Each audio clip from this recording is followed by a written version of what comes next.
Hi friends, Naveen gold director. என்னோட ஊர் வந்து பாண்டிச்சேரி. என்னோட அப்ளைன்ஸ் வந்து Rajkumar sir diamond director, Sarath bro diamond director, Jayaprakash sister universal ground director.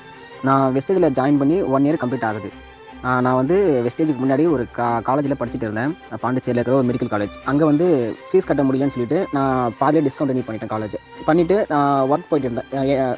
Permanent ஒர்க்லாம் கிடையாது, நார்மலாக அந்த டைமில் கிடைக்கிற ஒர்க்கை பண்ணிக்கிட்டு இருந்தேன். அது ஒரு வீக்லி சேலரி, மந்த்லி சேலரி அந்தமாரி வந்து கொடுப்பாங்க. அந்த டைமில் தான் வந்து எனக்கு வெஸ்டேஜ் வந்து கிடச்சிது. ரொம்ப கஷ்டப்பட்டு ஒர்க் பண்ணும்போது எங்கள் ஊரை சுற்றி நிறைய ஃபேக்ட்ரி, நிறைய கம்பெனி தான் இருக்கும். எல்லா கம்பெனியுமே நான் ஒர்க் பண்ணிட்டேன். போகாத இடமே இல்லாத மாதிரி எங்கே கிடைக்குதோ அங்கே ஒர்க் பண்ணுவேன். அவ்வளோ கஷ்டப்பட்டு அந்த ஒர்க் பண்ணிட்டு இருக்கும்போது தான் வெஸ்டேஜ் கிடைக்கும்போது நம்ம அவ்வளோ பண்ணியாச்சு, அவ்வளோ கஷ்டப்பட்டாச்சு, இப்போ வெஸ்டேஜில் வந்து இதையும் பார்த்துருவோன்னு சொல்லிட்டு நான் வெஸ்டேஜில் ஜாயின் பண்ணேன். நிறைய பேர் நான் வந்து இன்வைட்லாம் பண்ணேன். அப்போ வெறும் நெகட்டிவ் மட்டும் தான் எனக்கு வந்துச்சு. அதுக்கப்புறம் தான் வந்து சரி இப்படி தான் இருக்கும், மீட்டிங்லாம் நிறையா பார்க்கும்போது பிஸ்னஸும் இப்படி தான் இருக்கும், கூப்பிட்ற எல்லாரும் வந்துட மாட்டாங்கன்றது எனக்கு புரிஞ்சுது. அதுக்கப்புறம் நான் தொடர்ந்து பண்ண ஆரம்பித்தேன். நான் ஸ்கூல் படிக்கும்போது கூட நான் நிறையா ப்ரைஸு, நிறையா ஸ்போர்ட்ஸு, எல்லா ஸ்போர்ட்ஸும் விளையாடுவேன். ஸ்டேட்டு, நேஷனல் சொல்லிட்டு நிறையா ப்ரைஸ்லாம் வாங்கியிருக்கிறேன். ஆனால் இப்போ அதெல்லாம் பார்த்தீங்கன்னா எதுவுமே எனக்கு வந்து யூஸ் ஆகலை. அப்போது எனக்கான இடம் எதுன்ட்டு எனக்கு தெரியல. ஸ்போர்ட்ஸ் விளையாடாச்சு, அதுலேயும் வந்து எதுவும் பண்ண முடியல. காலேஜ் போய் மெடிக்கல் படிக்கலாம், அங்கே நம்ம லைஃப் மாறிடும் சொல்லிட்டு பண்ணால் அதுவுமே ஃபுல்லாக முடிக்க முடியல. இப்போ அதிலே வர மாதிரி ஆகிடுச்சு. அப்போ வெஸ்டேஜை நான் பார்க்கும்போது இதுதான் நம்மளுக்கு கரெக்டான ஒரு இடம். இதை விட்டுட்டோம்னா நம்மளுக்கு வேறு லைஃப் எதுவுமே கிடையாது. ஏன்னா வெஸ்டேஜில் கஷ்டம் இருந்தாலுமே லைஃப் மாறிடும். வேறு எல்லா இடத்துலையுமே கஷ்டம் இருக்கும், ஆனால் லைஃப் மாறாது. அதே கஷ்டத்தோடு நம்ம லாஸ்ட் வரைக்கும் வாழ்ந்துகிட்டே இருக்கணும். ஆனால் வெஸ்டேஜில் கொஞ்சம் நாள் கஷ்டப்பட்டுட்டு அப்போ நம்ம லைஃப் மாறுன்றது எனக்கு புரியுது.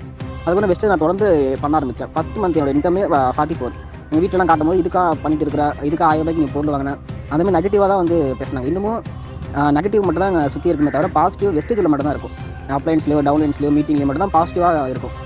அந்தமாதிரி பண்ணும்போது இந்த மார்ச் மந்த் என்னோட இன்கம் வந்து 20,000. 20,000 வாங்கும்போது எல்லாருமே ஹாப்பி. அது இப்போ எனக்குமே வந்து ரொம்ப சந்தோஷம் தான். ஏன்னா இப்போ வெளியே வந்து அந்த 20,000 சம்பளத்தை இது வரைக்குமே பார்த்ததே கிடையாது. ஏன்னா வார சம்பளம் நான் வேலைக்கு போனாலுமே அங்கே வந்து ஒரு நாளைக்கு 300 400 தான் அதிகமே. அதுவுமே வார சம்பளம் ஒரு நாள் வேலை இருக்கும் இருக்காது. அது மொத்தமாக ஒரு 12,000 13,000 கூட மொத்தமாக மந்த் எண்டில் பார்த்ததே கிடையாது.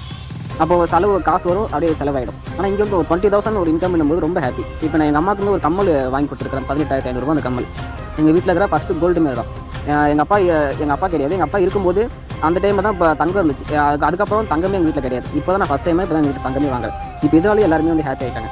இதெல்லாம் இப்போ ஏன் சொல்கிறேன்னா என்னோட லைஃப் வந்து வெஸ்டேஜில் சேஞ்ச் ஆகிட்டே வருது. நம்மளுக்கு வேறு லைஃபே இல்லையா, நம்ம லைஃப் மாறாதான்னு யோசிக்கிற டைமில் நம்மளுக்குன்னு ஒரு லைஃப் கிடச்சிருக்குது.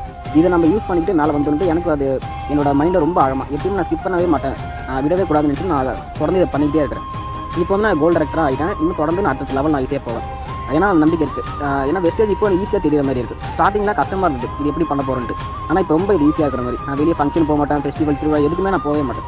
ஃபுல்லாக வீட்டிலேயே மட்டும் தான் இருப்பேன். அப்போ வெளியே நான் போகிறேன்னா வெஸ்டேஜ் சம்மந்தமாக ஆஃப்லைன் ட்ரைனிங்கோ, அவார்ட் ஃபங்க்ஷன் இது போல தான் நான் போயிருக்கேன். இப்போ இந்த சரவணன் சார் டீம் அவார்ட் ஃபங்க்ஷன்லேயும் நான் eligible, gold director team building சொல்லிட்டு நான் அங்கேயும் இப்போ அவார்டு வாங்க போகிறேன். ஃப்ரெண்ட்ஸ், இப்போ இந்த வீடியோ பார்க்குற எல்லாருக்குமே ஒரே வாய்ப்பு தான்.